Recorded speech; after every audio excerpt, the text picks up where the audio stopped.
Okay, so we start chapter 6 of Hamilton, and she introduced us to the Buddha in chapter 3, and we found there that the Buddha wasn't a philosopher.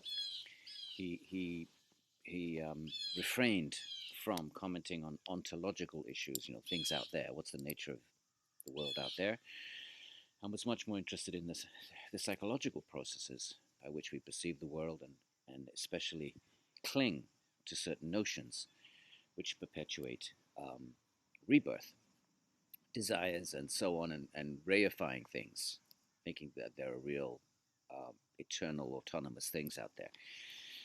But because of the lack of, wasn't a philosopher, like, for example, Jesus Christ wasn't a philosopher really. And, later Christian theologians like Augustine and Aquinas, they take Greek philosophy. I mean, the needs change in the course of time. Traditions get attacked from the outside.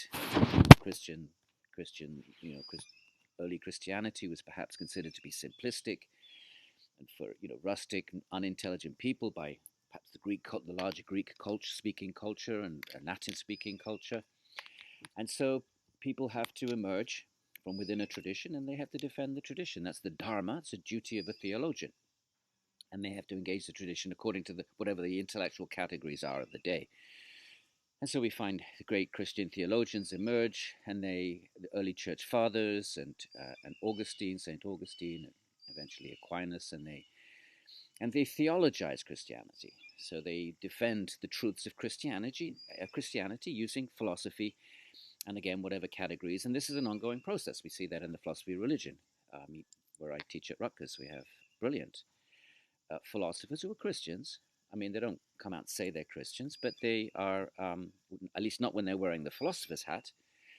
But they're engaging philosophy in issues such as God and time, and some of the time-worn issues, like if God is omniscient, does that mean everything is predetermined? How can we have free will if God already knows? These kinds of issues that have been long-standing, engaging them still within the category of philosophical discourse. So, same thing with Buddhism. Even the Buddha, like Jesus Christ, was not a philosopher. Nonetheless, later Buddhists had to defend the truths of Buddhism against attack or alternative schools. So I'm not a specialist in Buddhism. I like to say that. We do have an excellent faculty member in our department, Professor Tao Jiang, who teaches Buddhist philosophy. So if you're interested in Buddhist philosophy, this is just going to be a sort of overview from someone who's not a non-specialist. And I advise you to take Professor Jiang's classes. We can't really study Hindu philosophy without having some understanding of the challenges of Buddhism, because especially with Nyaya and Buddhism sort of developed over the centuries in dialogue and debate and dialectic debate mostly between them, which is a healthy thing. So, but of course, someone like myself is expected to teach the entirety of all Hindu thought from 2000 BCE right until the present, and all religion and all philosophy. There's one person doing all of that. Whereas if it's Western philosophy, then you'd have dozens of people. Somebody would be specialized in Plato, somebody else in Aristotle, someone in medieval thoughts, and someone in Aquinas, and someone in Kant, another person in Hegel. You'd have dozens of people. So it's a lot to sort of expect somebody to be able to represent an entire subcontinent across 4,000 years, and not just the philosophy but religion and so forth. So my own specialty is actually yoga philosophy, Sankhya philosophy, uh, Vedanta, but also traditions that don't make it into the six schools, Bhagavata, especially the Bhakti philosophies. Okay, so all I'm saying is that I'm not an expert in Buddhism, but a powerful tradition that survived for at least 1,000 years in India. It was very dominant.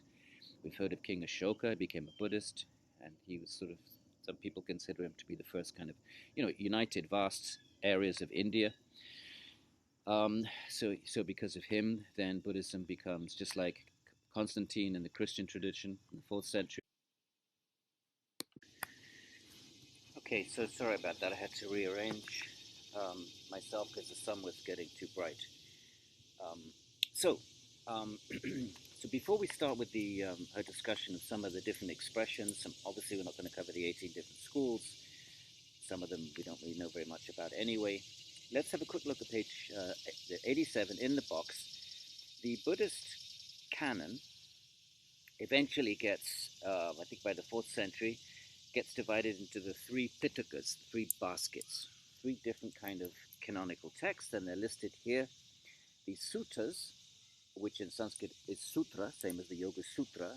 A lot of the Buddhist texts, especially those that went down south to Sri Lanka, are written in a later it's an Indo-Aryan language. Linguists call the Sanskrit Vedic language family, technically it's called the Indo-Aryan language branch of Indo-European. So when we want to talk about Sanskrit and Vedic vis-a-vis its connection with the other Indo-European languages, we call it Indo-Aryan or Indic. We can call it Indic. So just like, we have Latin, and then we have late Latin, and then we have early medieval, say Italian and Spanish, and the language sort of evolves over the centuries. So Sanskrit eventually becomes Hindi in the northern languages, Bengali, Punjabi, Gujarati, Marathi, the northern languages of India. But there's all kinds of stages in between. So one of these stages, or, a sort of late or post Vedic form of this Indic language family is Pali. And a lot of the Buddhist texts, especially those the Theravada texts, the ones that went to South India and also to Burma actually, are written in this Pali. So in the Pali, so one of the things that happens is a word like sutra, where you have a conjunct, tra. One member of the conjunct, and there's rules about which one. It's years since I studied this, I can't remember the exact rules, and I'm sure you may not be interested. One member of the conjunct drops out, and the other member geminates, I think is the linguistic term. So instead of sutra, the r drops out, and you have a double T, sutta. Okay? So here we have the sutta. Why did she say sutta or sutra? Because sutta is Pali, and sutra is Sanskrit. You see this, you see dharma becomes dhamma by the same principle. The dharma, RM of Sanskrit, double M in Pali, dhamma. We have 3 pitakas, 3 baskets, with 3 different kinds of texts are accumulated and sort of assigned to one of these baskets. The first of the doctrinal treatises, the actual teachings of the Buddha, stories about the Buddha, and whatever tradition. Remember, it's 400 years later that these are actually accumulated. So that's a long time for stories and teachings to be handed down. Obviously scholars are going to question how reliable are they, and a historian is going to try to sort of reconstruct what might be the original teachings. And of course, you can never have finality with that. It's always going to be speculative. Nonetheless, that's not our concern. We're not historians. We're interested in philosophy. So the actual teachings of the Buddha, stories about the Buddha, and also about some of the, there are also other characters in there, some of the Buddha's disciples. There might be some accounts about some of the followers of the Buddha. They're in the first of the Pitakas, and it's called the suttas or the sutras. The second, okay, we're looking at the little box on page 87, are the codes for the monks, monastic codes, and they're the Vinaya. And the third then becomes a sort of later philosophical, an attempt to sort of, present Buddhism through philosophical analysis and categories, right? In the beginning, it might have been, in order to respond to Nyaya Vaisheshika and their 7 padarthas that we discussed in the last lecture. The 7 kinds of things. Well, what kinds of things then do Buddhist theologians come up with which they believe represent the teachings of the Buddha? The Buddha was not a philosopher, so they have to reconstruct that. They have to accept, the 4 noble truths, that there's everything's suffering because of desire, and there's a state beyond that, and there's a path to get to that state.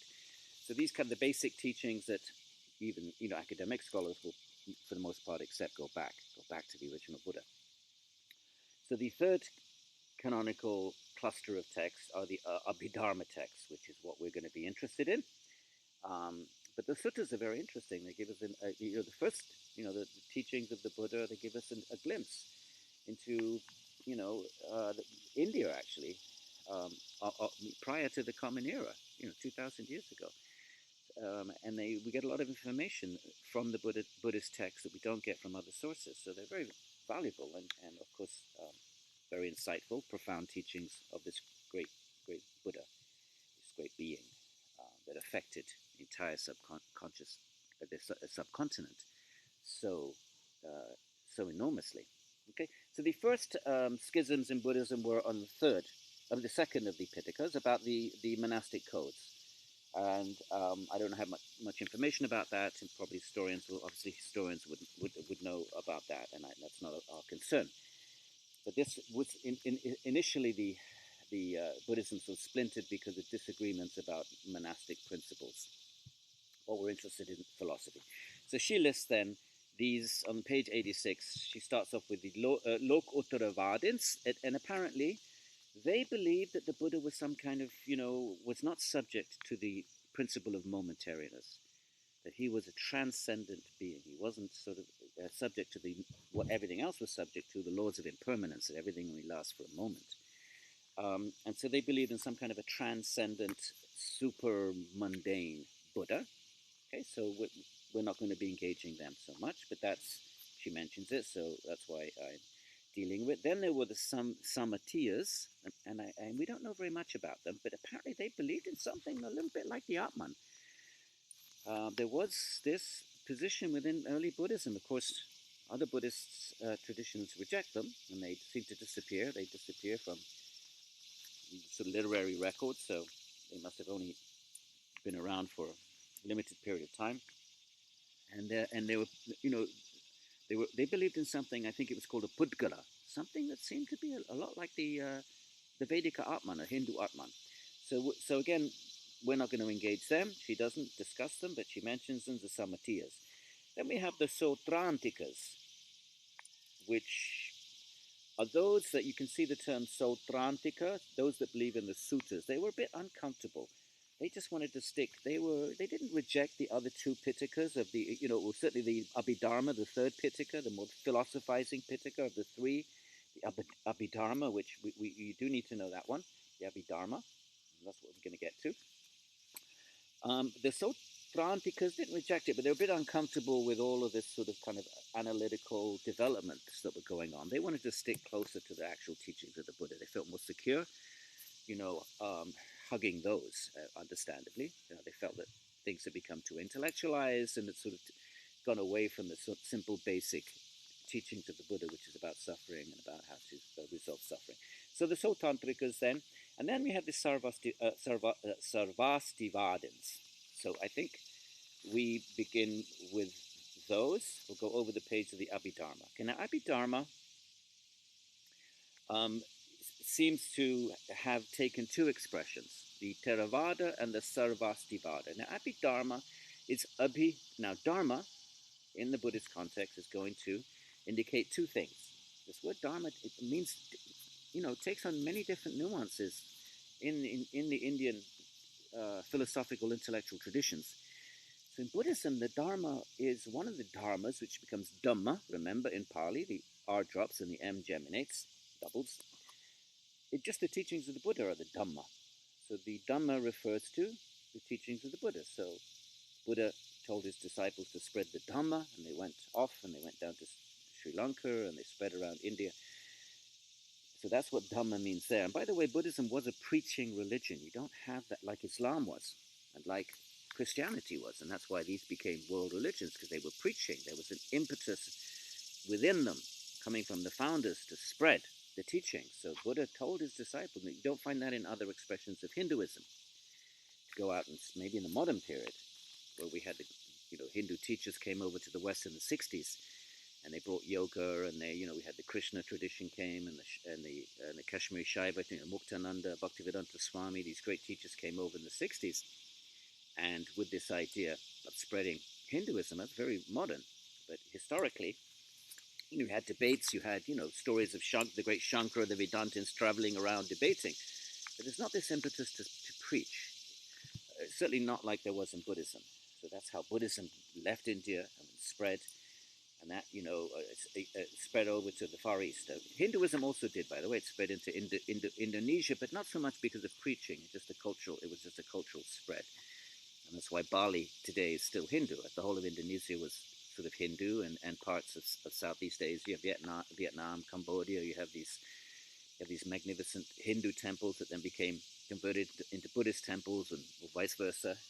So there was a cultural influence, but that's different from the impetus to actually go out and preach and convert. You didn't so much have that.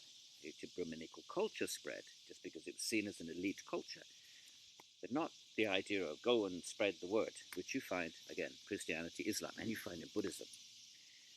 So the so therefore, so now back to this. So the Abhidharma tradition is, so Dharma then means the teachings of the Buddha, but it also means any ingredient of reality is a Dhamma.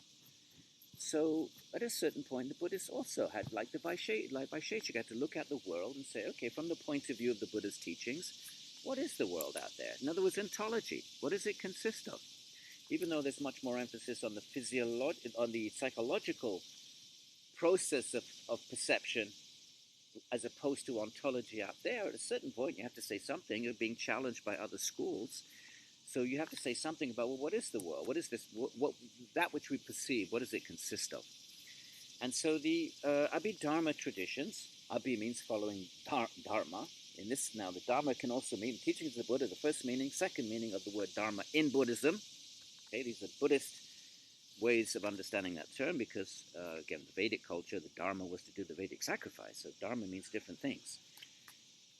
So the Dharma then in Buddhism, in this little box on page 89, she discusses these two meanings. One, the teachings of the Buddha. The second, what is the world constituted of? Even if it's only from our point of view of perceiving it, but there are differences surely between a color green and another color, and between hard things and soft things. And so, what does Buddhism have to say about that?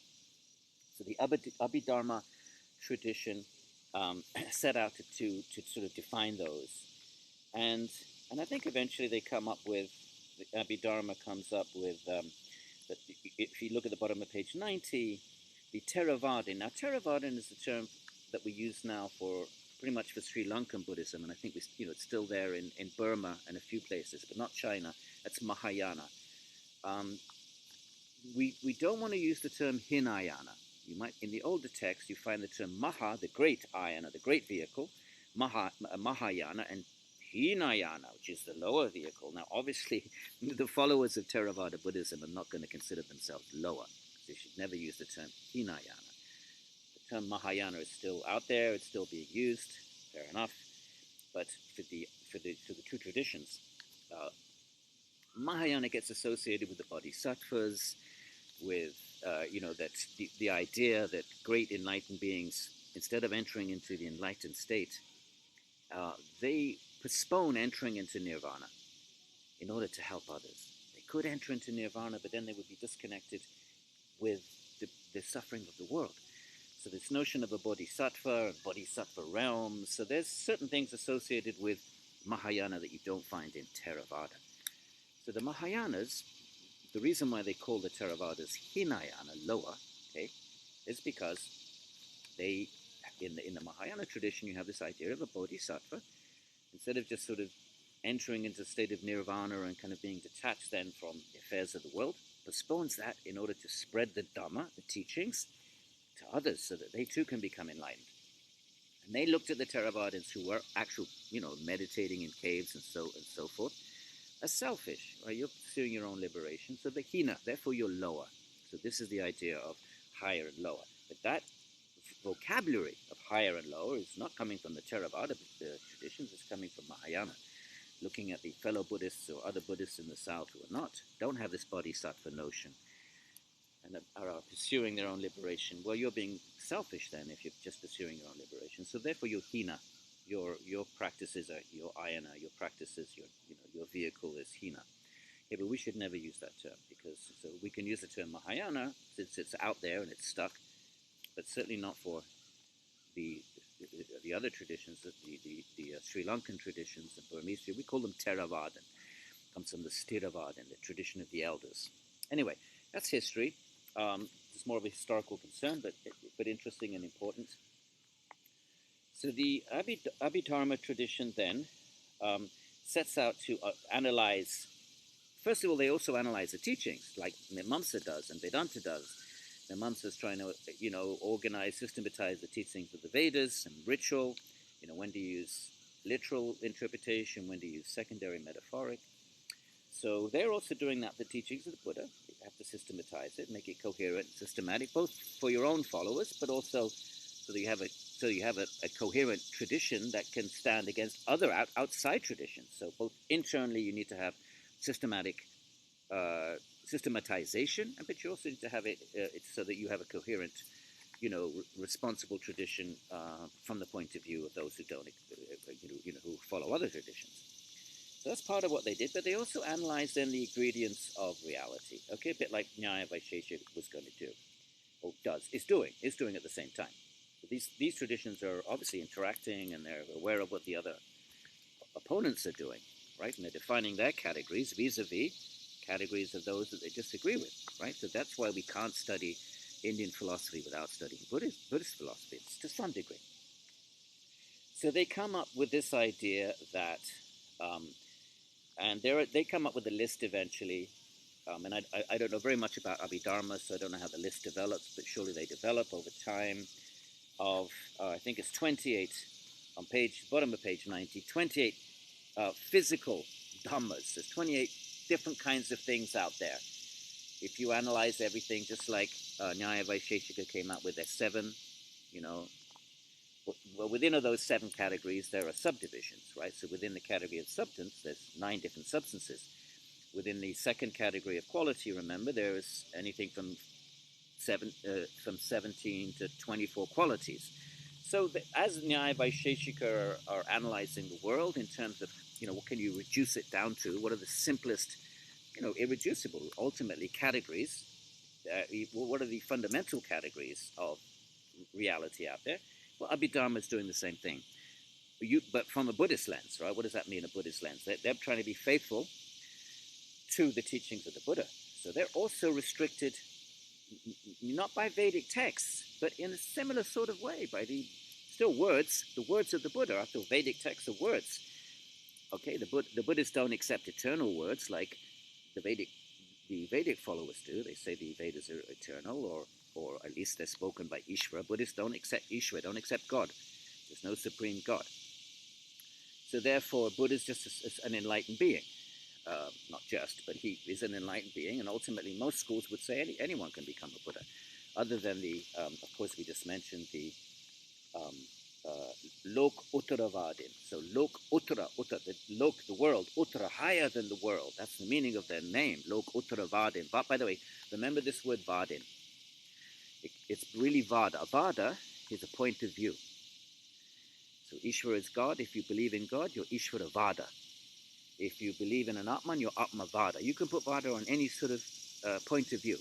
That's Vada is the philosophy of something. Okay, we're going to be using that. It's going to be on your list, Vada. And the person who subscribes to that Vada is the Vadin, Vadin with an I-N on the end. So remember those two terms. So therefore the Lok Uttara Vadin is a Vadin, someone who follows the idea that Lok Uttara, that the Buddha is beyond the world that we know. So he's a superhuman, super mundane being. Okay, so Abhidharma then emerges within the Buddhist tradition as an attempt to analyze the ingredients of reality. And within the Abhidharma, there's 2 kind of schools, and the Theravada school, okay, which is nowadays associated with Sri Lanka, but in earlier days it wouldn't have been just Sri Lanka; it would have been India as well.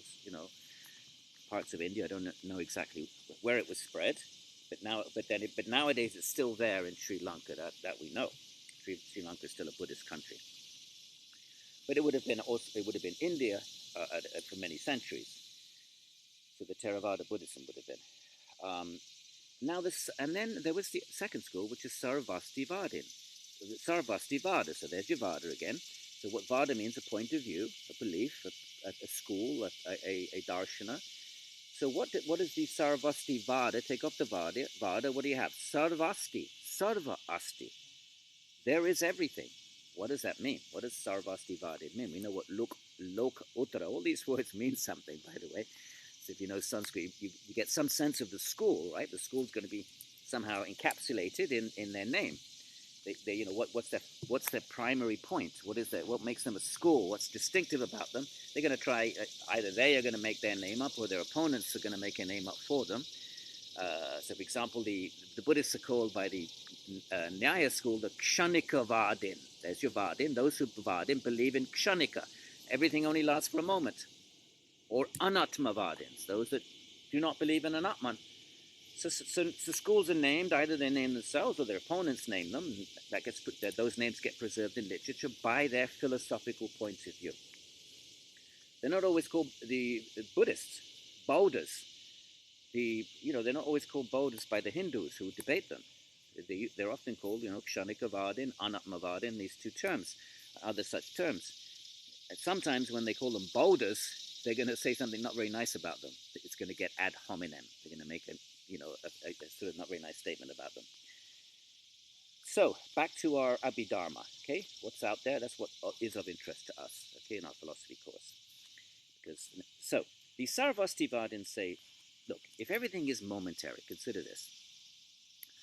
Why is there continuity in reality? Like, okay, I'm sitting on a chair. If all the ingredients of this chair, all the dhammas of this chair, all of them, they're all interdependent. We know that. Nothing's autonomous. We're going to be stressing that point, especially when we get to Madhyamika and Nagarjuna.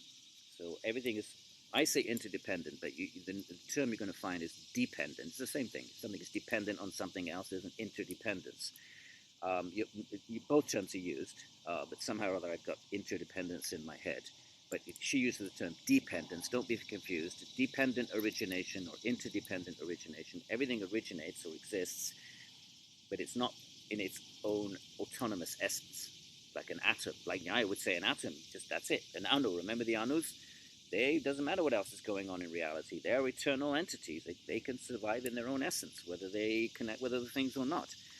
Not for Buddhists. No, everything is dependent on other things. I often use the term interdependent. Please don't get confused. Same thing. I just automatically say interdependent because I've been using that term for years. But some texts use that, but some texts use the term dependence, okay? Interdependence, dependence, same thing. Because if you're dependent on something, there's an interaction between you, so it's interdependence. Okay, so now, let's think about this. So everything is momentary. So something, an element, a dhamma, keep in mind it's dependent on other dhammas adjacent to it, connected to it, it's not autonomous, arises for an instant, and disappears, followed by the next instant. And that's how this chair seems to continue to be. But actually what's going on in the substructure of the chair is this just momentary flow of dependent or interdependent dhammas coming together, all of them arising for a moment, vanishing, followed by the next moment, next moment, next moment. Now, there must be an overlap between one moment to the next. Why does a chair remain a chair and not suddenly become a table or become anything, become a monkey or become an orange or become a tree? What connects one moment to the previous moment? This is a problem that Buddhists have struggled with over the centuries. In a momentary metaphysics, if everything only lasts a moment, well, why does the next moment seem identical to the previous moment? Right? You want to say there's an overlap, that something arises for a moment and then it flavors the next moment and it passes on the baton. So like in a race, right? You're racing in one of the relays. We have 4 people. One has the baton, he's racing, and then he gives the baton to the next person. Then the next person takes it and runs. But there's a moment of overlap between the baton gets handed over. Think about this. Buddhists can't say this because there's only one moment. There can't be one moment in its own right, and then it overlaps with the next moment before the first moment disappears. Now this is a moment in its own right, and then it flavors the next moment, and on and on and on and on. And it's because of the overlap or the flavoring that you get continuity. But Buddhists are going to say, no, things last one. Because remember, if you're debating a Buddhist, all you have to say is that things last for 2 moments. And then you've defeated the Buddhist idea of momentariness. You don't have to say things are eternal. You could say that. But if someone is promoting a metaphysics where things only last 1 moment and you're opposing that, you don't have to say things are eternal. You can just say, well, actually, they have to last at least 2 moments, and then that sort of, from your point of view, from the opponent's point of view, you defeated a momentary metaphysics. So one of the arguments, one of the sort of what Nyaya is going to say, why is it that 1 moment's identical to the next unless there's an overlap?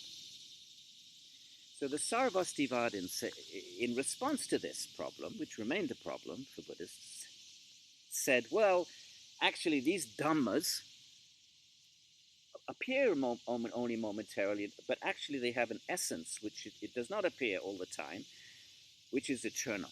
So they start talking about eternal essences. And that it called the Swadharma, or the Svabhava of something. Something has a fundamental essence. Other Buddhist Madhyamikas are going to refute this. We're going to get to Madhyamika. Then they're going to refute this idea that there's an eternal essence or anything, because that starts sounding like Nyaya Vaisheshika.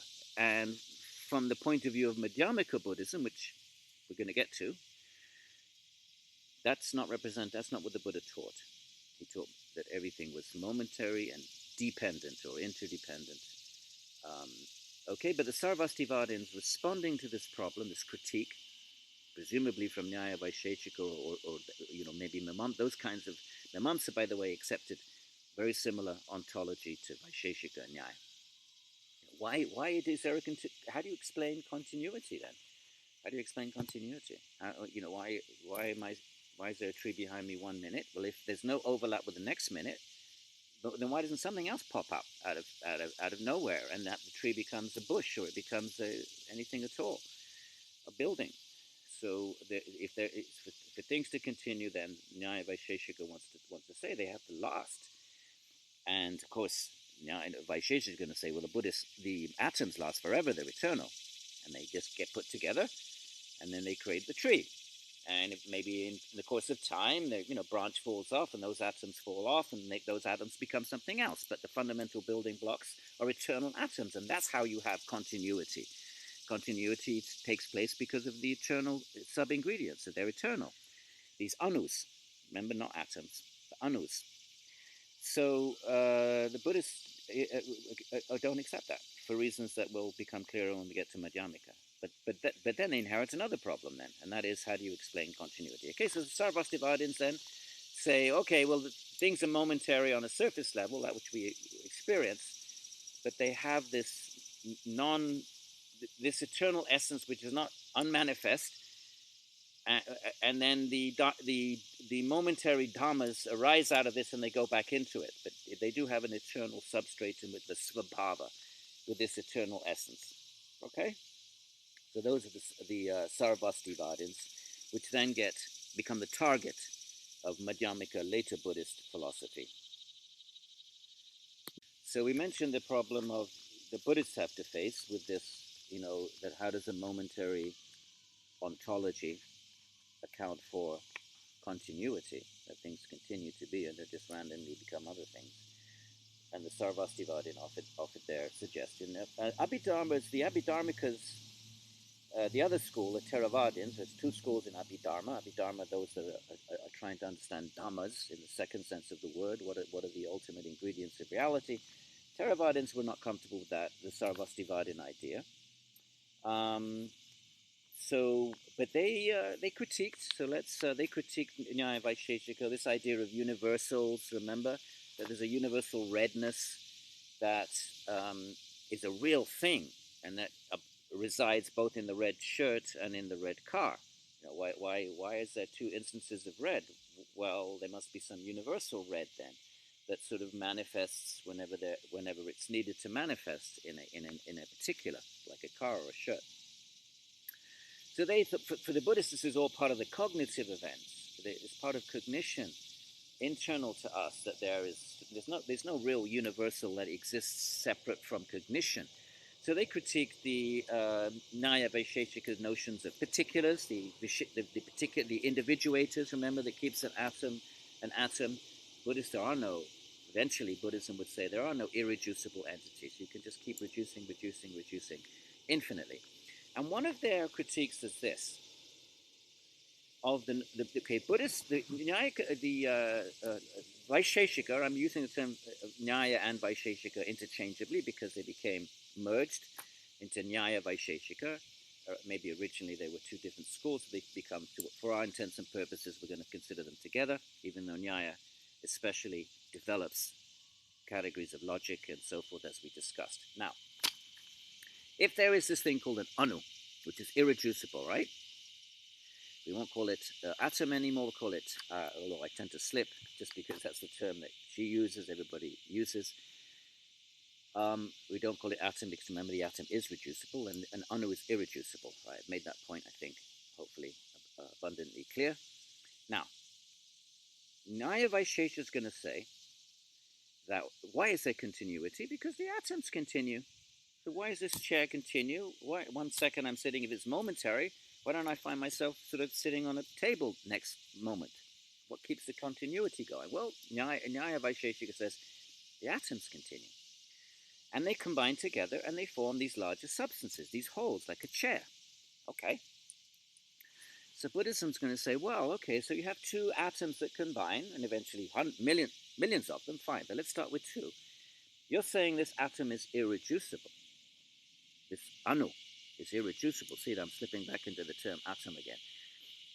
Buddhists are saying, okay, you're saying it's irreducible, but when it combines with the next atom and other atoms to form larger and larger and larger entities till you end up with a chair or anything else, it must have a part. There must be one part of the atom that hits the next part of the atom. And that hits another atom comes and joins a part of that and a part of that, and the parts sort of... Well, if this anu has a part, so let's say here you have an anu, and it's going to join here. And one part of it is hitting one part of the atom. Here's the atom. Here's the anu. Here's the other anu. I can't stop myself saying atom. It's ingrained in my head, but I've made my point. So here, let's just visualize these two anus. Here they are. They come together. Now we got two. And then we'll add a whole bunch more, but let's just stick with two. Well, here's a part of the atom that's hitting this part here. Right? Not this part's not touching it. This part's not touching. Otherwise, it'd be completely overlapping. You only have one anu. If they all completely covered, if they completely overlapped, you wouldn't have space, a spatial extension. For there to be spatial extension, they have to just sort of, what this part has to hit this. Now I have a double size, and then we add more. Well, that means this part is hitting this part. You see where we're going with this? The Buddhist is going to say that means it has parts then. Does it have a north, a south, a west, and an east? And you're going to say the east part of this atom, east part, hits the west part of this. Well, now you just admitted that the atoms have parts then, the Buddhist would say. Well, then separate east, west, north, south. Now you have four. And the same problem occurs with those. Now you've separated east, west, north of your so-called anu, and you have a mini anu. Well, and how are you going to combine that? The same problem. Are you going to combine that with another mini anu? Well, you still got the same problem then. If one part of the mini anu is hitting the other part of the other mini anu. I hope you see the point. So therefore the Buddhists say, no, everything has parts, and you can keep separate, and those parts are obviously interdependent, the rest of it momentary, but for now we're just focusing on parts. And so therefore things are infinitely reducible. Okay, so that would be the Buddhist argument. You see, you can see a clear point of view there, a logic to that. The Nyaya would respond, well, okay, if you say everything is infinitely reducible, how do you account for the difference of size then? How do you account? Here's a book that has a certain size, and here's my shirt, right? Or here's a computer bag. Why is this bigger than this? If they both consist of infinite entities that are infinitely reducible, they should be equal. The only way you can account for size is to say, well, there must be some irreducible entity, and this has a million of them, and something else has 10 million of them, and therefore it's 10 times the size. If you say that the entities comprising my book, the anus, are infinitely reducible, well, so are the anus in my computer bag infinitely reducible. So now you have, both have infinitely reducible entities. So how come one is bigger than the other?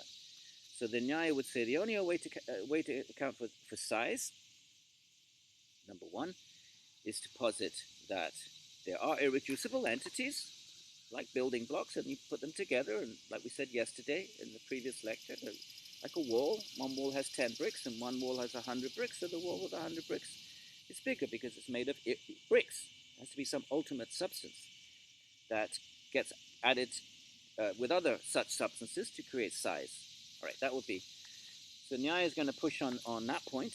They're also going to push on the point of continuity. Things cannot be momentary. And if they are momentary, how do you explain continuity? Okay, so these are the kinds of debates, metaphysical debates, that take place between, especially Nyaya Vaisheshika, realists, real world out there, eternal things, and how to and why is that change according to Nyaya? Well, because things come together and then they separate. Eternal things like atoms and qualities and universals in particular, they come together because of forces, right? Because of forces like karma and movement.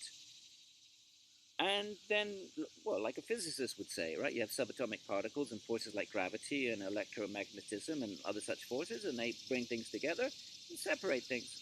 And these things are eternal. The things that are the ultimate ingredients are just brought together. That's how there's change. The change is the coming together and separating of eternal things. That will be the Nyaya view of change, why there's change in a perceivable reality. We see change. Okay? So we'll see what Nagarjuna has to say about that when we get to Madhyamika. Right? Madhyamika then is a later development we're going to get to in a second. So as something of a response to the Abhidharma and especially the Sarvastivada attempt to identify what are the dhammas, what are the ingredients of this world.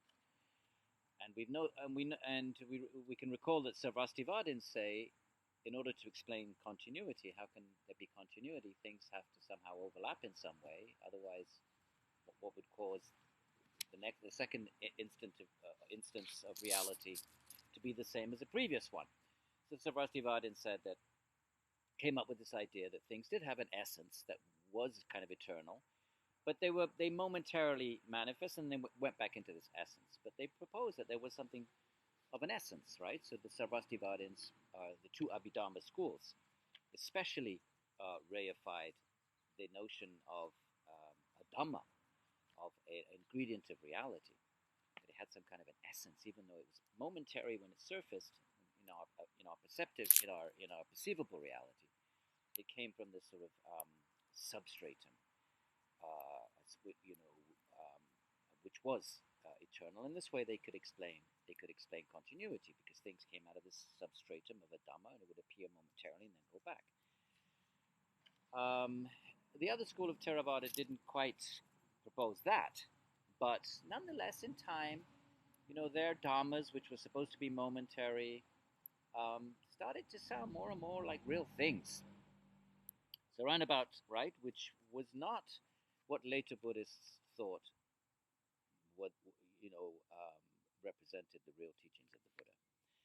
So around the 2nd century, we have the Prajna Paramita literature emerging, but we're going to focus on Nagarjuna, who is associated with Madhyamika Buddhism. So okay, we got a lot of terms here.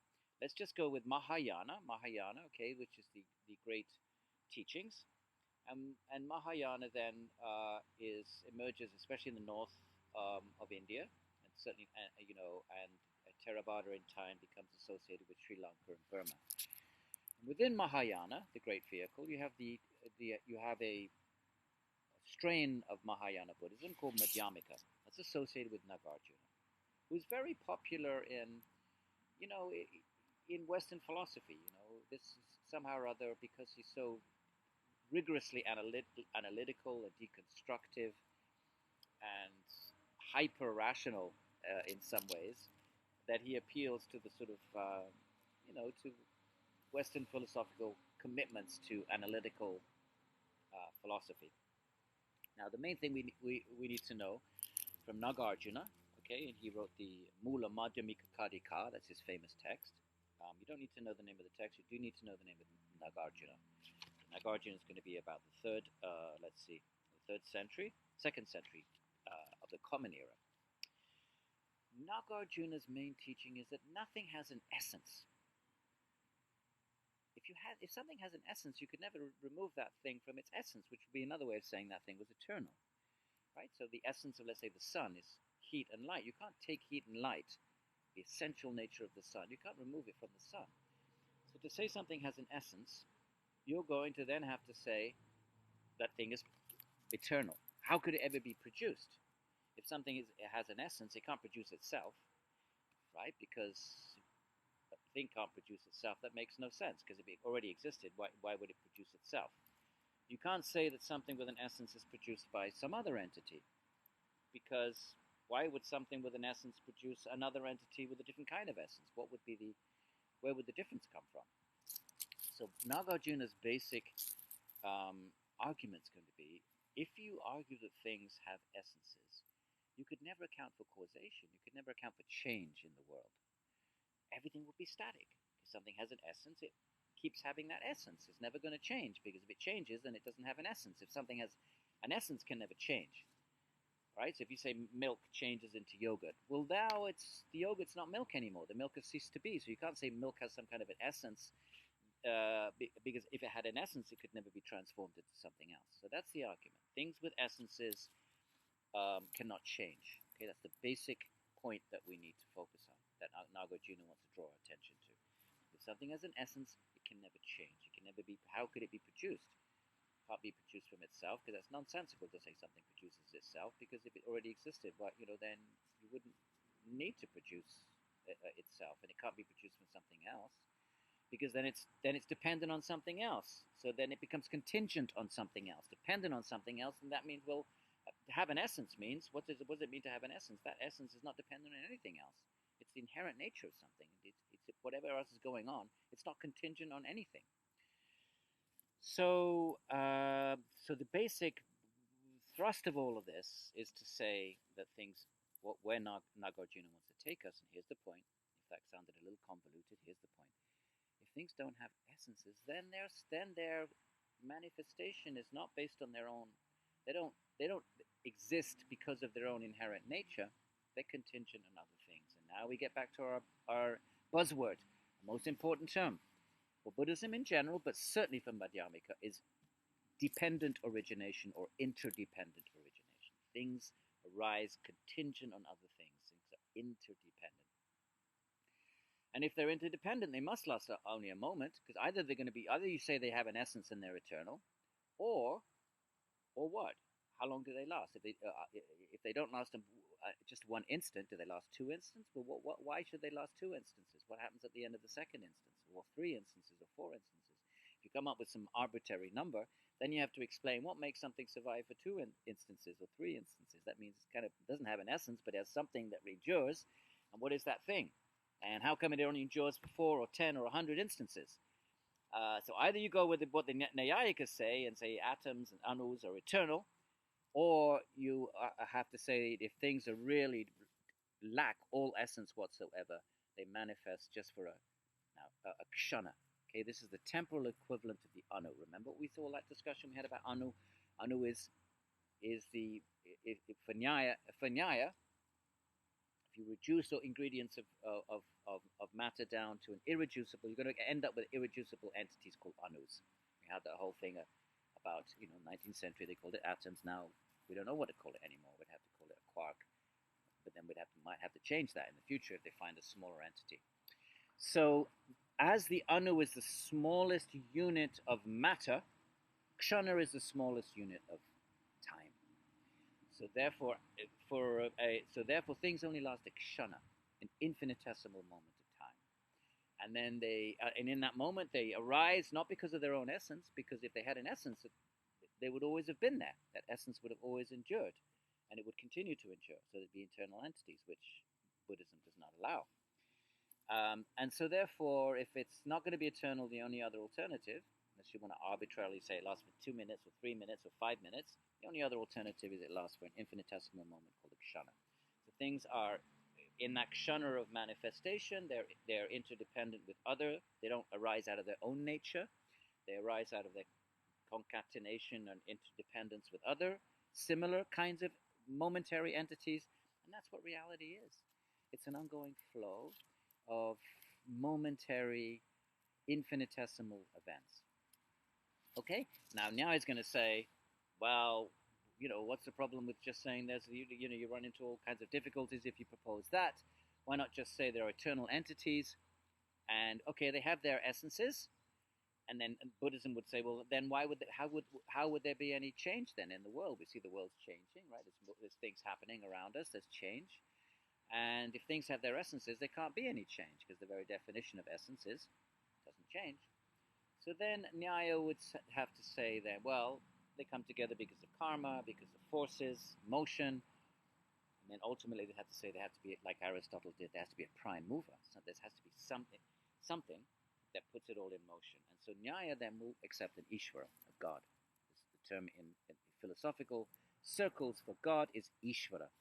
So Nyaya then posits there must be an Ishvara for various reasons, but one of them is someone has to bring together it's true. They would say, yes, atoms are fixed, they have their essential nature, they're not going to do anything by themselves. It's true, they can't change by themselves. They agree with the Buddhists, but they wouldn't agree in a momentary ontology. Because that, for reasons that we'll get to in a second. They would say, yes, they're fixed, they're eternal, but Ishvara brings them together under the law of karma. The Atman, the self, is eternal and gets a body made of these atoms, made of these anus, and then karma causes the change, the things that happen to us. Our bodies grow, they get old, we engage the world. All this is controlled by forces such as karma, which are also eternal forces. And so therefore, that's how Nyaya would account for it. So then Buddhism is going to have to then, if it's going to say everything is momentary, and it's not going to allow an Ishvara to be the one that brings fixed things together, fixed atoms and qualities and universals. Someone has to bring them together. Why? According to the law of karma, according to the merits of each Atman. Each Atman is going to be in a body and in a particular situation in life based on karma. Ishvara oversees that. That's one of the arguments for Ishvara, God, in the Nyaya tradition. Both someone has to move things and put these fixed things together. The 7 padarthas, combine them together in appropriate ways according to the karma of each Atman. So that's a kind of prime mover sort of, idea. But also there has to be some omniscient being who can connect karma. Think of every infinite living entities. They all have their distinct karma. And all these karmas have to interact with each other, right? So, you're listening to me now, so my karma is overlapping with your karma. All of that. But the ant down here in the grass, its karma is interacting with, the bug that's looking to have, to eat it. All of that karma and it's infinitely complicated, and there has to be an omniscient being. That's one of the reasons why Ishvara must be omniscient. God must be omniscient to be able to oversee this infinite variegatedness of karma and karmic needs, and bringing all of the 7 ingredients, the padarthas, together in such a way that's appropriate for every Atman. Okay, Buddhists then will have to go and attack the notion of Ishvara, and we'll discuss that later in the semester. They're basically going to say if Ishvara is eternal, he can't change. If something is eternal, it doesn't change, right? That's a maxim, an axiom that's accepted by everyone, because if something changes, it's not eternal, right? Go back to the example of milk. If milk changes into yogurt, well, milk's gone now. It's not eternal. It's not milk anymore. It's become something else.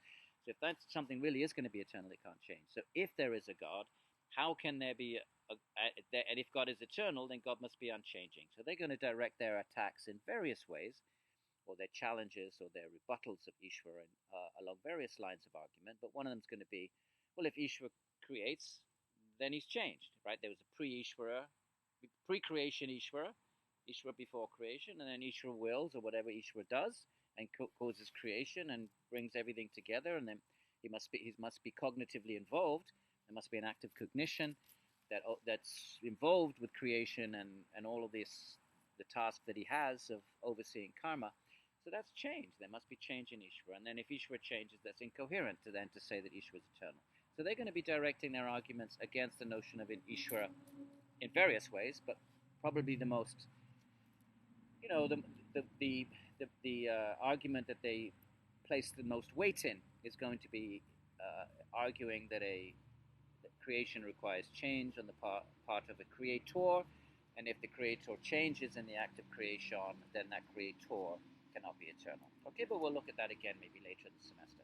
But for now, having rejected the notion of Ishvara for these reasons, these kinds of reasons, then someone like Nagarjuna is going to go, okay, there's no Ishvara, so then what if there are eternal, these anus with their own essences? Why would there ever be any change in the world?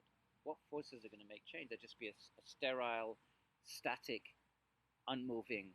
Everything would be fixed in there.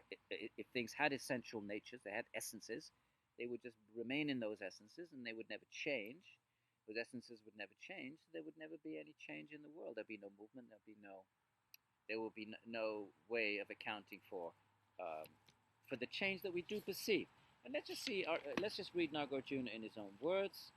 And if we go to page 98 in the box there, and let's just read Nagarjuna's. So therefore, Nagarjuna is going to say things are empty of essence. They have no essence. So the word emptiness is a huge term in Buddhism. Shunya, okay, is misunderstood, especially by early Buddhologists and early Orientalists, and in late 1900s. And they interpreted the word shunya, empty. They interpret it as meaning that there is no world at all, that there's nothing, there's some kind of void. That's not correct. It's not what the Buddhists are saying, and it's not what Nagarjuna is saying. What they're saying is the ingredients of realities. Even we go with the dhammas of Abhidharma, whatever they were. I can't remember the number. Certain number of psychic ones, certain number of physical ones. I think we read it the other day. I think it's 28 physical and 52 mental. Nagarjuna would say, okay, if you want to talk about dhammas just as a way of analyzing your perceptive flow of cognition, the way the world looks, you can analyze it into 28 physical and 52 psychic, as long as you don't start trying to reify them. Reify them means to sort of make them into real things that have. What is a real thing? A real thing is something that has an essence. If it's real, it exists, then it exists by dint of the fact that it has some raison d'etre, some metaphysical raison d'etre, an essence. A svabhava is the word in Sanskrit, its own being. That one anu is different from another because it has its own svabhava, that its own essence that makes it what it is. Nagarjuna is going to say, no, things exist, but they don't exist by dint of having essences. They exist momentarily by dint of being interdependent with other phenomena. And so let's see how he says that in the box that we just talked about on page 98. We'll go down 5-6 lines into the quote. Only if emptiness, okay? Emptiness meaning no essence, right? Don't get confused. Emptiness means it has no essence. It doesn't mean something doesn't exist.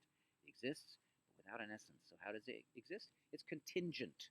Contingent means dependent on factors outside of itself. That's what interdependence means. Things are dependent on other things, and those other things are dependent in turn upon their network of interdependent other things that cause them to come to be momentarily. Everything comes to be only for a moment. So let's read. Only if emptiness is logical is the empirical world logical. We can only make sense of the world we see, says Nagarjuna, according to him, right? Obviously completely different from what the Nyayikas would claim. The only way we can make sense of this empirical world is to say that things must be empty of essence. Why? The empiric world is observed. If you think things have essences, the empirical world would become observed. Everything will be fixed. The essences would be unmoving. There will be no change. Let's see how he says it. If you state, you meaning remember the Purva Paksha?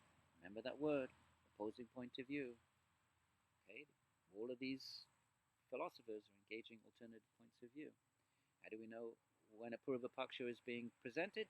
You'll have a statement like this. If you say, subjunctive, right? If you say that entities are independently real, like he's not actually arguing against Nyaya. You can apply this to Nyaya. He's arguing against the Sarvastivadins, who say that there is an independent, there's a svabhava, there's a real essence to things, even though they appear momentariness. Sarvastivadins try to preserve momentariness, but they want to deal with this problem of how do you account for continuity then? How do you account for so they say, well, there's continuity because there's an underlying essence that's not visible, and then sort of an instance of that momentarily emerges, but then it goes back, and that's what provides into its stratum. It goes back into its substratum, and that's what accounts for continuity. So if you state that entities are independently real, then you deny the possibility of conditions and causal relationship. If something is real, it needs nothing else. It exists in its own glory. It has no connection with anything else. It has its essence, and it keeps going eternally with no change. Okay, there would be no conditions. Conditional means something dependent on something else, and causal, something causes something else. If something has an essence, it's not caused by anything. It has its own essence, right? Nothing with which we are familiar could occur, he says. Our empirical world, nothing would occur if all is not dependently originated, like he wants to claim. He says, if you don't accept my point of view of dependent or interdependent origination, things originate, independence and other things. If you don't accept that, nothing could arise or cease, because they'd have their own essence. They would always be. No knowledge would be acquired. You couldn't get knowledge. How could you get knowledge? Things would just be the way they always were. Or ignorance eradicated, because that requires change. That requires, conditions and changes and causes. But if things have their own essence, they don't need a cause, and there are no conditions that affect them. So this is the argument of Madhyamika. No activity undertaken. There could be no birth, no death. Everything would be immovable. Be living in everything would be completely no movement, because things would just be abiding in their own essence, and there'll be nothing that would cause them to change, because an essence is an eternal ingredient of an entity. Nothing would be immovable without changing its state. There'd be no changes of state. Okay, so this is the main teaching of Madhyamika, and I urge you to sort of study this. Obviously, you could do a whole semester on Madhyamika philosophy. I've just sort of given you 10 minutes. A few of the buzzwords, right? That all ingredients of reality are empty of essence. Okay, so therefore, that's empty of essence is an important concept, and therefore, how do they come to be? In interdependence, and there's just a flow of reality. Of course, Nyaya is going to, again, the problem the Buddhists have always had to face is, how do you account for continuation if things are momentary? Most Hindu theologians or thinkers, philosophers would say things have to exist at least 2 or 3 instants. Look, when I was a kid, we used to make Christmas decorations. We would get bits of paper, and we'd make a loop like this, and then we'd get the other one and we'd loop it in like that, and then we'd make a loop, we'd make a chain, and so there's continuity in that chain. But what does it require? It requires for one entity to overlap with the next, and then that one overlaps with the next one and the next one. If there's no overlap, and everything only lasts an instant, then what causes the next instant to be identical as the previous one? Why wouldn't something completely different just emerge? And if the previous one somehow or other affects the subsequent one, somehow puts its mark on it, stamps it with its nature, stamps it with its own whatever makes it specific, then you have 2 moments, or even 3, because that one moment has to be flavored by its previous moment. It has to, at least for a moment, exist in its own right, and then it has to, before it disappears, it has to sort of overlap and somehow, pass the baton. We gave them the example of the race and passing the baton, or it somehow has to flavor the next moment, so the next moment is the same. So this book remains a book, and doesn't suddenly every instant just change into some randomly completely different thing. What if all the ingredients of this are interdependent and momentary and infinitely reducible? Why does this remain a book and my watch remain a watch? There must be some kind of overlap. That's where Nyaya is going to press. That's where the opponents of Buddhism, many arguments are, by the way, that all the Hindu schools oppose Buddhism. Mimamsa does very powerfully because they believe in the eternal Vedas, which and so the Nyaya and Vedanta, and even the Yoga Sutra, which is not polemical, has a fourth chapter where a school of Buddhism is opposed. Okay, so the Achilles heel, if you want to say, or the work that the challenge that the Buddhists have is to account for continuity if everything's momentary. And then if we want to look for the Achilles heel or the weak point of Nyaya from the point of view of the Buddhists, well, Nyaya would say, okay, there are eternal anus, and this book is just a combination of them. They're brought together by, Ishvara, by karma, forces, and they're brought together, and the atoms, eventually the book could be destroyed and the atoms take part in something else, but forces bring them together. Now, and they want to say that the atom has no part, because if an atom has parts, Buddha's going to say everything has parts. Remember, if you have parts, and you can why can't you pull the parts?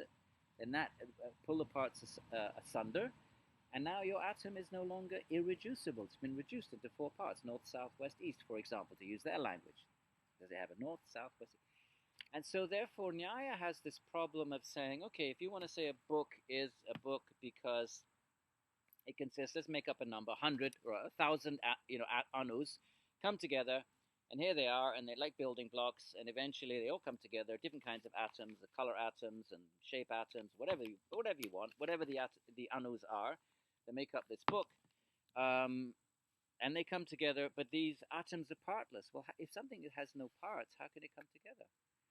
For it to come together and double its size, one atom, and if you have two atoms that are double the size of one atom, it means that they must be adjacent. They must abut each other. They must somehow abut each other.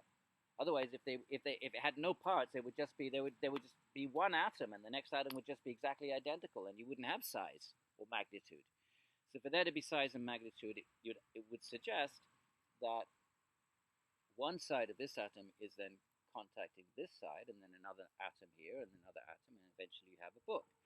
But that would mean atoms have sides. So that's the challenge that Nyayikas had to deal with. They came up with this random idea that, well, at least they didn't seem to justify it, saying, well, two atoms, form a block, and then three units of two atoms then become perceivable. So that's kind of six atoms and two. But they didn't give any philosophical justification for that. So that seems rather random, and it's not going to impress their opponents. So that's the problem that Nyaya has, or the realists have, including Mimamsa. Mimamsa is going to say, actually, the anus are visible. They don't go for this, three units of two. When the three units of two come together, then I think it's called Dhenuka or something. Then it's perceivable. They're not going to find. Even Mimamsa, who are just like they're very similar to Nyaya. We'll see in the next chapter. Their ontology, they're realists. They accept, 5 of the 7 padarthas. So, it's close enough. They would say no, an atom is perceivable. But still, this is the issue. If it's partless, how can it come together with another atom unless one part, the left part of this is contacting the right part of the other atom, or anu. And the Achilles heel of the Buddhists, from the point of view of Nyaya, is how do you account for continuity? If everything's momentary, then what overlap is there in the next moment? And if there's no overlap, then why should the next moment be identical? Why should all of the ingredients of this in one instant be exactly the same in the next instant? If nothing connecting them, and if there's something connecting them, then that thing must be surviving for at least 2 instants. And of course, either you say things are eternal, or you say that they're momentary. If you say 2 instants and it's just arbitrary, then why not 3? Why not 4? And Buddhists would resist any notion of anything lasting more than a moment. Okay, so Madhyamika. Now, one thing we need to one thing that's important in this chapter is the idea of 2 levels of reality, because we're going to see Shankara is going to say something, use the same notion of 2 levels of reality. So Nagarjuna and Madhyamika Buddhists, and pretty much all, certainly, Yogacara Buddhists that we'll turn to next, are going to say there's 2 levels of reality. There's perceivable reality, so the conventional reality. So it looks like I'm sitting here, it looks like there are real things in the world that really exist, that really endure. That's just conventional reality. Everybody accepts that, although they would say that's the reality constructed by ignorance. When through Buddhist practice, or the mind becomes free of ignorance, then it begins to see through logic. In Nagarjuna's case, the way to do this is through deconstructive logic. You just use logic to sort of dissect the notion that there are any real things. So that would be his main sort of, I don't know if you call it a practice, but the main activity, the main process by which one sees through the conventional level of reality. And then the Paramarthika, the higher level of reality, is to see how things are actually without essence, and therefore they can be momentary, and therefore they're interdependent, right? Because if something has no essence, it doesn't last, so it's momentary.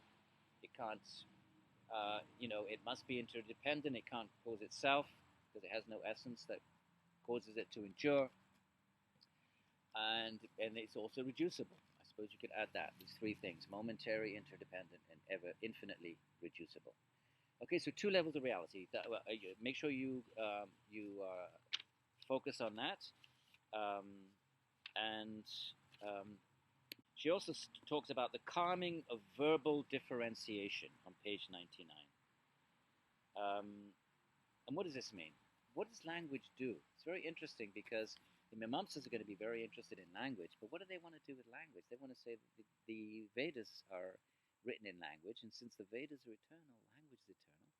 And since the Vedas, and therefore, whatever words are contained in the Vedas, they must be eternal. So therefore, the objects they refer to must be eternal. So there must be a real world out there made of real, eternal, enduring things.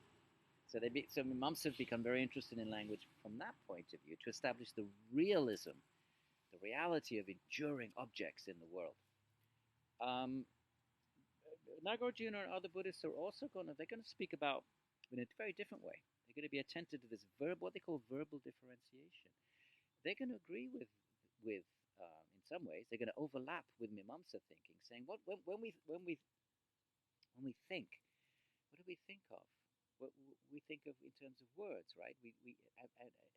So we see a table and we say that's a table. We see a tree, and so language itself lends itself to reifying things, as if there's really a tree that's enduring. Reifying means to make something real and existent and ongoing in a way that it's actually not. So they are going to be. So Nagarjuna is going to warn about this verbal differentiation. We have to go beyond conventional language, which talks about real things. I sit on a chair as if I'm a real thing, right? A real Atman, like some kind of enduring entity sitting on a real enduring bench. And maybe I should have mentioned this earlier. Not only are the objects of the world momentary, but so is consciousness. There isn't an eternal Atman. This is going to be a big item or source of debate between the Buddhists and the Hindu schools. All the Hindu schools accept an eternal Atman. It doesn't change, an eternal, unchanging Atman. This momentariness and interdependence applies to the Atman too, to consciousness. Consciousness is always conscious of an object, never pure consciousness. They do not accept pure consciousness, which of course yoga is going to argue for. Next chapter. What is no pure consciousness? Consciousness is always conscious of something, so therefore it's independent or interdependent. Sorry, not independent. Interdependent or dependent on an object. So consciousness is dependent on its objects. It's also momentary. It's changing every second. Its objects, its awareness, its cognition is changing every second.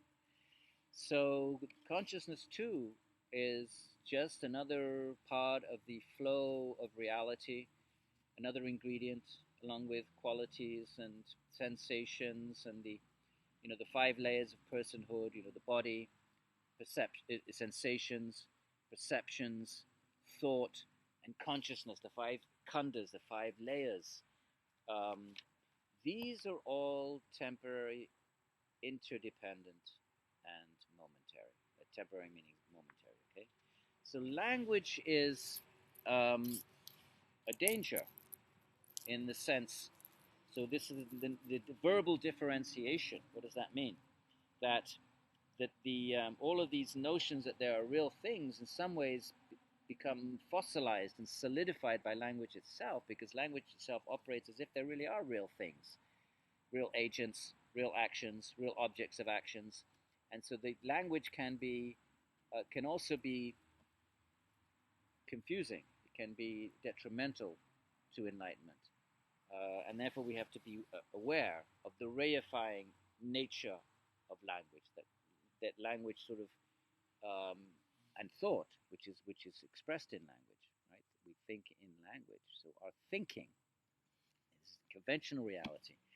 Conventional reality, we think as if we are real thinkers, real agents, real conscious entities that endure and think about enduring things and perceive a world with enduring objects. All this has to be deconstructed by logic, and that's what Nagarjuna then is at the forefront of Hindu logic, and then later logicians, sort of uh, Dharmakirti and so forth. Later Buddhist logicians really developed the categories of logic in order to argue some of these things using sheer, because we can't perceive momentariness, right? And so then how do we know about it? And the Buddha didn't really. He wasn't a philosopher, so you can't really say the Buddha was teaching this. I mean, you could interpret what he did say to really sort of lead to this, but you can't really. The Buddha didn't get into all this obscure and abstruse philosophizing. So therefore, how do you know that the world is momentary? Only through analytical reason, deconstructive logic. Okay, and that's what Nagarjuna sort of introduces, and it causes a reaction. And on page 101, you have the mind-only school. There seemed to be too much focus on the intellect and deconstruction, and later Buddhists, and it's kind of Nagarjuna was, he sort of really deconstructed all philosophical points of view, but without really presenting his own, or so his detractors accused him of. Right? Because if everything has no essence, well, then Nagarjuna's philosophy has no essence then. So if it has no essence, then why should anybody follow it? I mean, that's an argument that gets raised, right? If Nagarjuna is going to say that everything is momentary, interdependent, lacking an essence, well, then that must apply to his philosophy too then. In which case, why would that be an attractive philosophy to follow? Of course, Madhyamikas had their response to that, but also because of the sort of seemingly negative thrust of Nagarjuna's critique of just really deconstructing all conventional forms of knowledge, even language itself, thinking itself, and deconstructing it all into this sort of, what do we end up with? Liberation, by the way, for Madhyamika and Buddhists in general, but certainly Madhyamika, it's not some other state. Because there is no other state with its own essence that's independent. Okay, the yogi's going to say, yes, the soul can be independent, abide in its own eternal essence, and that's the goal. Buddhists are going to say that very goal of the yogis is the cause of reincarnation, because they're clinging to the idea of an eternal self. They're clinging to the idea of an eternal. When you cling to any notion of eternal, anything with an essence, if you cling to something with an essence, including the notion of an Atman and including the notion of reincarnation, that's all clinging, and that very clinging is what causes reincarnation. So therefore, what the yogis say is liberation, getting the Atman to be independent, attaining a state of independence. That's what Kaivalya means in yoga. Independence and eternal, not momentary, not dependent on anything else, not reducible, eternal, irreducible, independent, right? Everything the opposite of what the Buddhists are saying. That's the goal. The Buddha would say that what these yogis they think is the goal, that's just causing them to be reincarnated. So you can see there's going to be major reasons for conflict and debate amongst the schools. Okay, I don't want to go on for too long, because Buddhism, again, it's not my field of specialization, and I really hope some of you will take Professor Jung's course, and he'll do a much better job of teaching this than I'm doing, because he spends his life teaching that and studying that, so that makes sense. But let's have a quick look at the mind-only school. And in some ways, they're a reaction to Nagarjuna's just reliance on this sort of heavy, deconstructive logic. And, they wanted to get back to really what they thought the Buddha was all about, which is really not so much ontology and logic and philosophy, but just observing your own cognitive flow of what's going on in your mind. And so they focused on that. And they called the mind-only school the Chittamatra or the Yogacara, because they basically said there's different ways of interpreting, by the way, and I think the Yogacara also broke up into different schools as to whether there is even a material world. How do we know there's a material world out there independent of our observation and perception of it? How do we prove that? We can't climb outside of our own minds and demonstrate the reality of the world. So it's not clear whether they were actually saying there is no world and a pure idealist. A pure idealist, and Bishop Berkeley is the closest we get to in the West, that everything is in the mind of God. It's not real. It's not independently real. It's a mental construct. Just like, for example, in a dream, we create a dream world and it's not real. It's all in the dream, and we have fears and sensations in dreams, but they're not actually real. So actually, how do we know this whole world isn't like that? Okay, and there's plenty of sci-fi science fiction movies that have played around with that idea. How do you prove that there's a world out there? Now, one response to that is to say, okay, in a dream, let's say I dream I'm being chased by a tiger. So, but that means I've seen a real tiger. It may not. In the dream, it's a fictitious tiger. But how do I even have a tiger in my mind in the first place? The imprint of a tiger, a memory of a tiger. It's a memory. The memory is an experience of a real tiger. I couldn't imagine a tiger in dream unless I'd experienced one in real life. So that's one argument against an idealism, is how these objects, if everything is just in the mind, where do those objects come into the mind from? They must come from some outside real source. That would be one.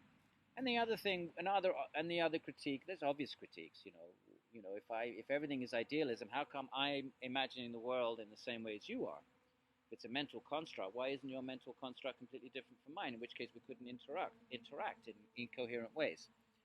Yogacara would have their answers to this. They would say, because of karma, we're all constructing the same sort of dream worlds. But anyway, for them, what makes them different from other Buddhists? And by the way, Buddhists debated amongst themselves, and Yogacara was opposed by other Buddhist schools. And by the way, it's the only school that Patanjali engages in the Yoga Sutra. The only other school. So it must have been quite a prominent presence in the time of Patanjali in the 3rd century of the Common Era. So for them, they're focusing on the conceptual flow, perceiving and analyzing what causes reincarnation. Why we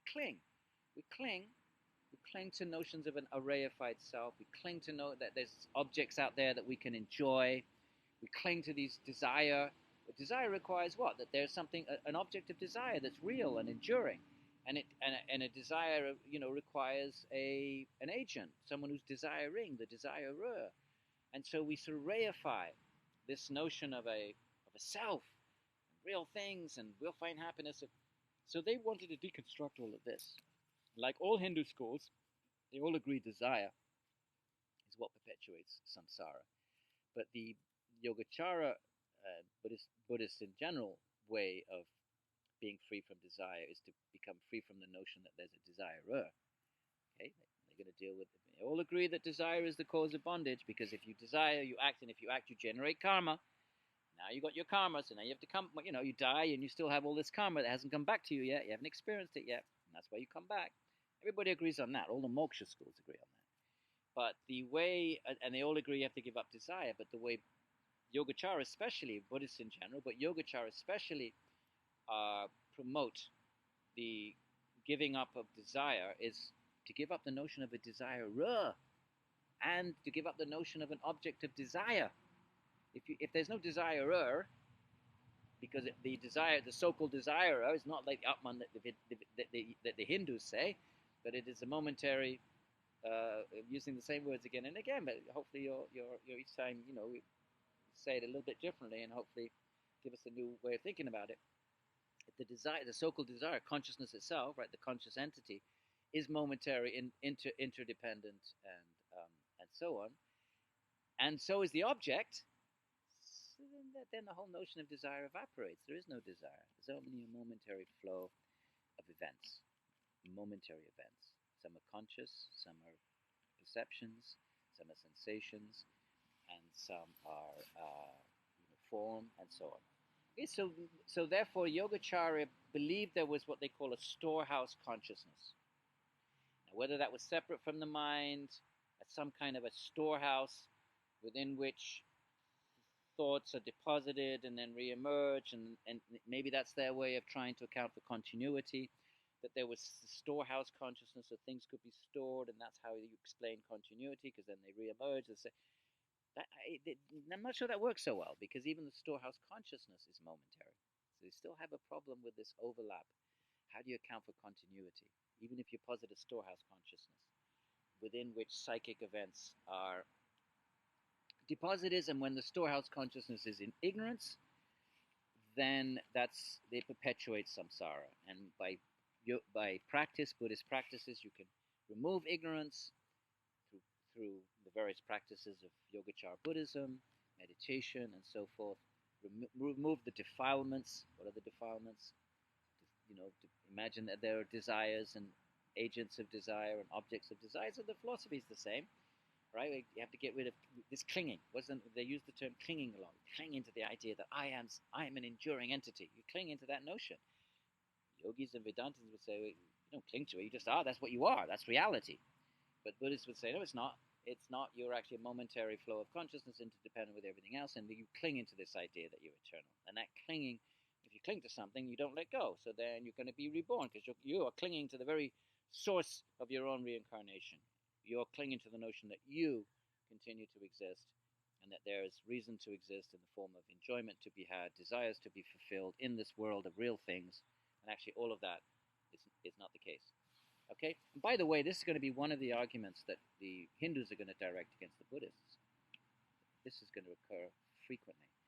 If there's no eternal agent, then who's getting the karma?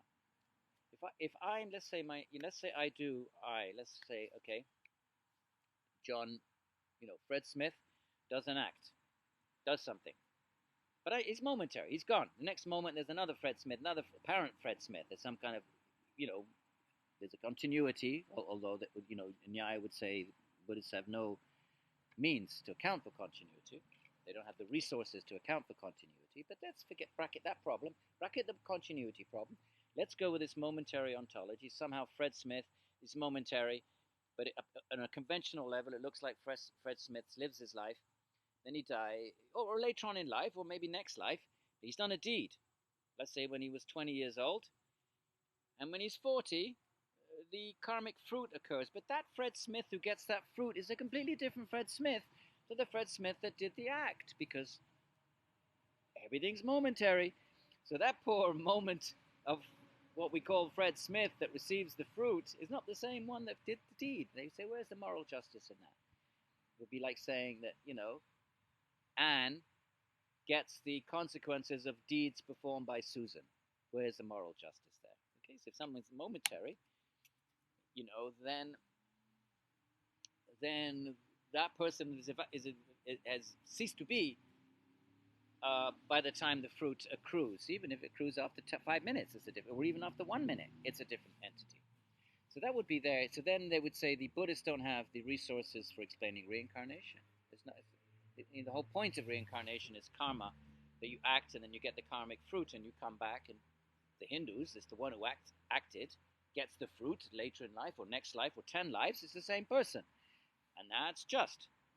And therefore there must be continuity of person. I give various arguments. Continuity, memory is another argument against the Buddhist momentariness, because if I'm a momentary entity, how would I remember anything?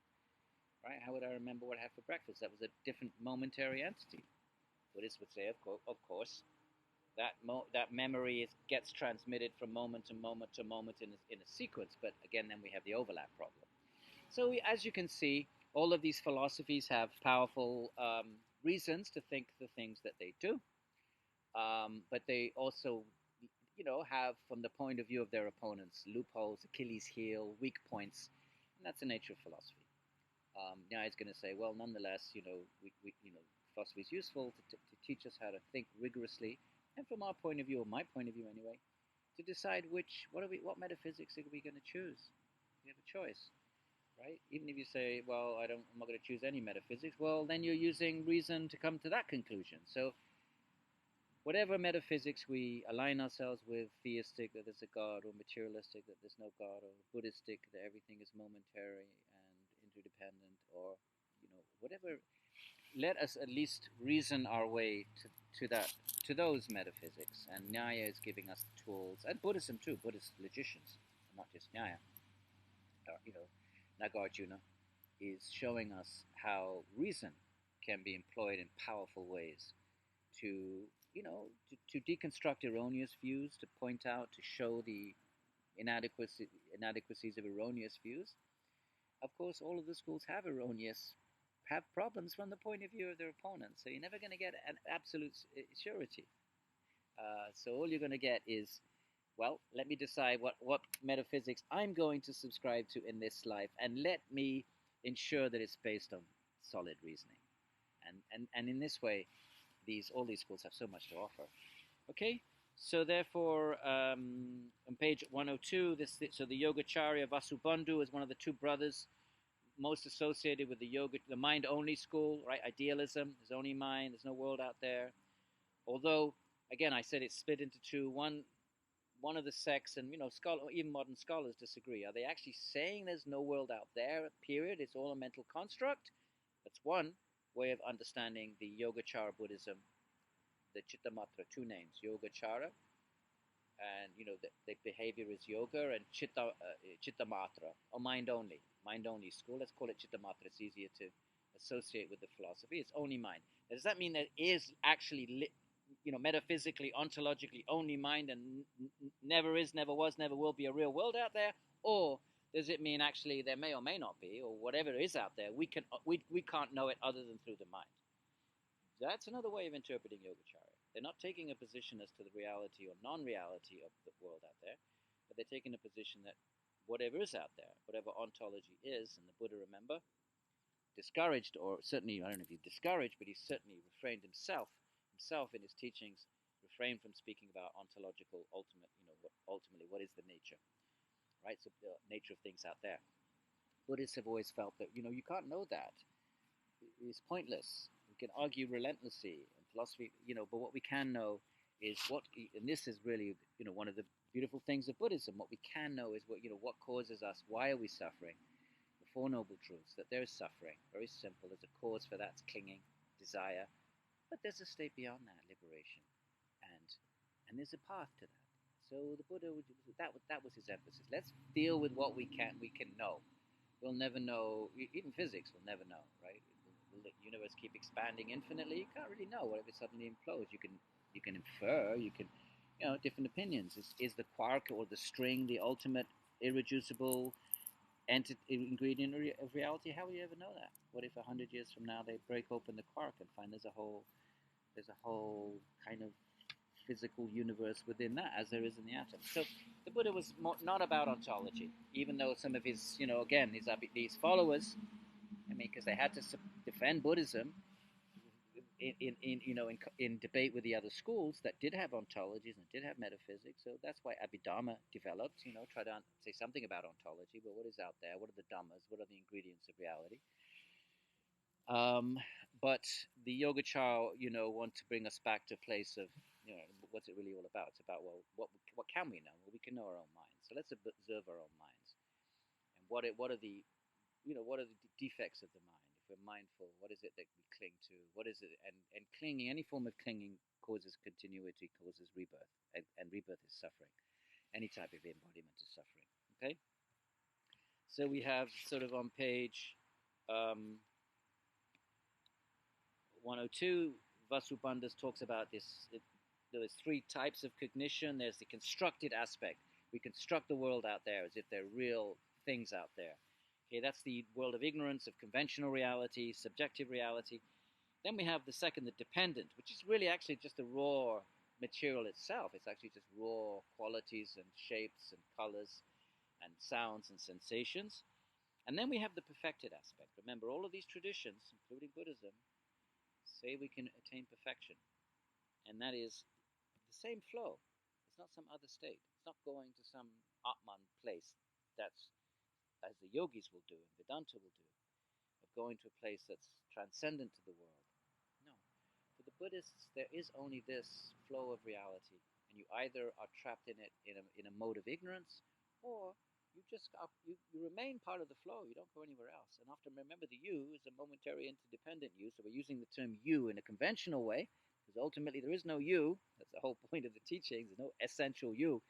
But let's use the term you just as a label for your particular stream of interdependent momentary consciousness, and being in that stream, including consciousness and awareness, momentary, in an enlightened way, perceiving the nothing has essence. Nothing has essence. The you are not an essential eternal person, no objects of essence. It's just this flow, and that is nirvana for the Buddhists. This so there's no, and so when they talk about two levels, conventional and ultimate, they're not talking about two different metaphysical realms. It's the same realm, but participating in that realm in two different ways. One is bound by karma and the afflictions, desire and clinging and all of that, ignorance. And the other is just partaking your interdependent momentary flow stream, they call it sometimes, like a stream, right? Because a stream sort of has a form to it, but yet there's no one ingredient in the water, right? You never step in as one ancient Greek said, was it Democritus or someone? You never step in the same river twice because it flows, and it's just a flow of energy. But if you want to use the term stream, because clearly I'm me and I'm not you, so we have to somehow account for this difference. I infer that you're real by dint of my own experience. So let's call it a flow, interdependent, momentary. There's all kinds of ways that Buddhists try to get around the problem of language, because language reifies. Remember the word reifies, trying to make something real and solid and essential, and it lacks all of that. It lacks essence. So you really need to study Buddhism from someone that's deeply embedded in Buddhism. They would make this come alive and logical and coherent in a way that's an outsider like myself has to struggle.